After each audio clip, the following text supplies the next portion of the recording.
I'm Chuck. If you've never had to wonder whether or not your love was legal or your family was going to be recognized, or if you never really wondered if your identity could be questioned by the courts, that's privilege. Unfortunate, but it's true. And it's okay if you haven't had to think about it before, but it's not really okay, and it kind of becomes a problem if you think you still don't have to think about it. Because right now, literally today, the Supreme Court is being asked whether or not it's going to hear a case that will ask it to reconsider the historic case of Obergefell versus Hodges. And that was the Supreme Court decision that secured marriage rights, marriage equality, for the nation. Um, for many people, especially if you're cisgendered and heteronormative, it sounds like a distant concern or even no concern. But for millions of Americans, it's deeply, deeply personal. And it asks us to consider once again, do our relationships count? Do our families count? Are they important? Heck, do we even count? And if you love somebody or support somebody or share a community with somebody whose marriage or identity is at risk, and it does affect you, and you can't just sit there and not do anything anymore. You can't stop and just not consider it. Let's break it down. In 2015, Obergefell v. Hodges guaranteed same-sex couples the constitutional right to marriage. But what's happening right now, what's happening literally today and has been happening for some months in our country, um, it isn't about one case. It's about a coordinated unraveling of protections that spans identity and medical autonomy and race and disability and education. And I think we really need to drill down into what it is that's being undermined. Um, for example, federal directives that protect gender diverse students and workers are being rescinded. Um, Access to gender affirming healthcare is being restricted in multiple states. Accommodations for students with disabilities, those on the spectrum, those with IEPs or 504s, they're facing renewed threats, eroding decades of advocacy for equitable education. Title IX provisions and protections for gender equity under law in schools, colleges, high schools, everywhere, nationwide, are being narrowed and reinterpreted. And of all things, the Voting Rights Act of 1965, literally one of the most vital safeguards of Black political power, continues to be chipped away through new laws and court rulings and gerrymandering that are designed for no other reason than to make it harder for people to vote. And these aren't isolated shifts in policy. They're interconnected signals about who this country chooses to protect and who it's willing to place back at risk. And so when we talk about marriage equality, we're not just talking about two people standing at an altar getting ready to say I do. We're talking about whether or not this country still believes in equal protection under the law for everyone. Because the same systems that decide whether or not our love is valid, those are the same systems who decide whether or not education deserves support, or whose gender is recognized, or whose voice is counted at the ballot box, whose body is allowed autonomy. This isn't just about marriage, and it can't be seen that way. It's about the shared promise that none of us are less worthy of dignity, access, or belonging. And that kind of uncertainty doesn't really stay in the courtroom. It kind of just settles into your nervous system. It reshapes trust and safety and belonging, and it determines whether or not we can truly rest inside ourselves. And it is so difficult right now for us to rest. It's so difficult for so many in this country to not feel anxious and nervous and scared. And it's not a place we really need to be. It's not a comfortable place. It's definitely not a good place. And all of these uncertainties, they come from the laws that are designed to keep us safe and free, but they're causing this systemic anxiety. That's the anxiety that comes from the memory our bodies keep when safety has always depended on somebody else's permission. When the law that once said, you can learn, but you can't learn here, you can eat, but you can't eat here, you can sit on this bus, but you can't sit on this part of the bus, generations learn to survive by staying small. And when people rise up to demand protection, the body remembers the backlash too. The tear gas, the fear, the waiting to see if justice will actually hold this time. Each flash of resistance becomes an imprint, kind of a courage layered over exhaustion. From Stonewall to today's Pride marches, queer and trans communities have carried that vigilance in their bones. Celebration that never fully relaxes because safety has always been conditioned on somebody else's desire to see us succeed or fail. Immigrant families felt it too. Stepping onto the new shores while being told to leave behind their language, their names, their identity, their belonging. And decades later, their grandchildren still feel that pulse. When ICE raids fill the news, their hearts are racing, though they've done nothing wrong, because trauma doesn't check citizenship. It's passed down in glances and silence, in the way you flinch when somebody knocks too hard. A landmark ruling, the Supreme Court today legalized abortions. The majority in cases from Texas and Georgia said that the decision to end a pregnancy during the first 3 months belongs to the woman and her doctor, not the government. We're outside the Supreme Court after the landmark decision that overturned Roe versus Wade and ended a woman's constitutional right to an abortion. You know, when rights that were once guaranteed, like bodily autonomy, are reversed, that same systemic anxiety ripples outward again. People begin to live in fear and pain, in an effectual exile within the confines of our own communities, because they're afraid to trust that freedom that can be and is being taken back is going to come for them.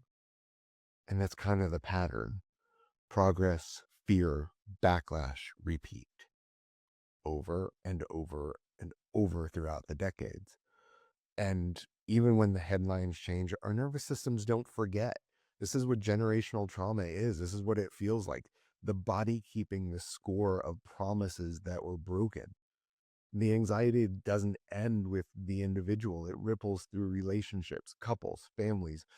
We all begin asking whether or not we're valid. You know, husbands and wives, not husbands and wives, but husbands and husbands and wives, we begin asking whether our marriage licenses will still matter across state lines. Parents are starting to wonder if their children's pronouns or accommodations are going to be respected at school. Teachers are going to fear that the smallest affirmation or the misstep of not placing the 10 commandments in their classroom could cost them their jobs. For allies and friends, uncertainty, it often turns into silence, because they start to think, I don't want to say the wrong thing. But that silence echoes louder than opposition does. You can't stay silent and be an ally. You can't stay silent and be a good friend or a family member. You just can't. The antidote has to be engagement, listening, checking in, showing up. Send the text, ask the question, stand beside the person whose rights are being debated instead of talking around them or being too scared to engage with them. Community is regulation. When we reach out for each other, we're reminding our nervous systems and theirs that belonging is still possible and welcome. So let's talk about what we can do when that world starts feeling unstable, when our world starts feeling unstable or unsafe. Name what's happening. Naming restores control. Call it out for what it is. And if you don't know what it is, call it out for the uncertainty of what it is. I don't know what this is, but it just feels wrong. I don't know what this is, but it feels gross. You know, that sort of thing. Ground yourself. Press your feet into the floor. Breathe in a very specific way. I have found that the easiest way to reset our internal anxiety is to breathe in a method that's called 898. You're going to breathe in slowly for 8 seconds. You're going to hold your breath for 9 seconds. And then you're going to breathe out slowly again for 8 seconds. It takes 25 seconds in total to reset your nervous system and to calm that anxiety. 25 seconds. You can do it in the car. You can do it anywhere. You can do it mid conversation because you can stop talking. I haven't, but you could stop talking for 25 seconds and nobody would even notice what you're doing. And then connect. We regulate so much better when we're together.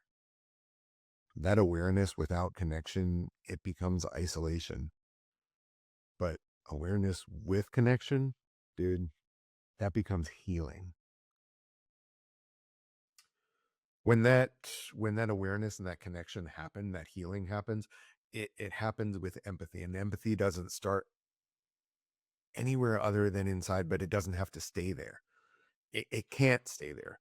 Awareness and empathy, they have to coalesce and they have to move into action, into advocacy. And if you're wondering what it is that you can do that helps to be an advocate, well, start by learning your state's current laws on marriage, on gender affirming care, on voting access. Find out what it is your school system is prepared to do if funding for exceptional children's services, the people who deal with your kids' IEPs and 504s and accommodations and the ones who employ your parapros, find out what they're going to do if that happens. Write or email your representatives. Tell them that you expect them to defend equality, access, and safety for every person they represent, not just the ones who vote like them or look like them. Use your voice. Use it at the ballot box. Use it in your school district. Use it at your dinner table. Use it in line at the store. If you hear it, say something. Because I'm reminded of a quote by psychiatrist Bessel Kolk. He wrote The Body Keeps the Score. Great book if you haven't read it. He wrote that the body keeps the score, but if memory of trauma is not transformed, it's relived. And that's true of individuals, but it's also so true of societies. I don't think he meant it like that, but it is true for societies as well. Because when we stay silent, when we freeze in the face of injustice, our collective body, our national nervous system, if you will, it keeps replaying that same trauma loop: oppression, protest, and backlash, over and over and over. Oppression, protest, backlash, and then we repeat it. We've repeated it for generations. So while writing a letter to Congress might not feel like healing work, it is. Voting and showing up at the school board meeting or signing your name to a petition that protects another person's humanity. These are ways of teaching your body and the body politic, if you will, that movement is still possible. Every action that challenges our helplessness, that rewires something deep in our nervous system. It tells our bodies, I'm not powerless anymore. I'm not going to stay powerless. Let anxiety cripple me. So act, not out of fear, but out of need for regulation. Turn your anxiety into agency and transform that vigilance into voice, because mental health isn't only clinical, it's civic. It's even written into our code of ethics as therapists to look more at what we can do for our communities.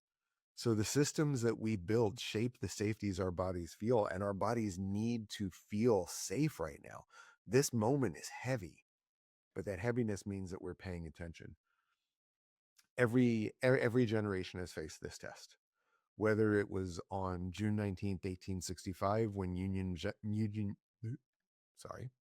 when Union Major General Gordon Granger arrived in Galveston, Texas, and told all of the enslaved people that they were free, whether it was the Jim Crow era or segregation, whether it was Stonewall or Roe v. Wade, or whether it was even when uh, Obergefell v. Hodges happened in the first place, or even today when Supreme Court is looking at it again. The pattern may repeat, but so does our response. Community, courage, creation, maybe not necessarily even in that order, but all of those things help us to heal. And healing doesn't mean pretending it's fine. It means choosing to show up and keep showing up, to keep loving out loud, even when the world tells you to whisper. If this resonates with you and you're in Georgia, Oregon, or Utah, and you need a space to breathe or process or rebuild trust in safety itself, that's what I do here at Inside Out. That's what I founded this place for. So reach out to me if you need to. Subscribe if it resonated, because we'll be doing more of these things. Share it with somebody who needs to hear that they're not alone. And if you would, in the comments, name a way that you'll hold hope this week, big or small, because sometimes it's those small ways of holding hope that are the building blocks to holding ourselves in better ways and healing, because we heal best together. We rise best together. In fact, literally, my company's tagline is "Together we can make tomorrow brighter than today." So let's keep building belonging, one conversation at a time. Thanks. Have a great day.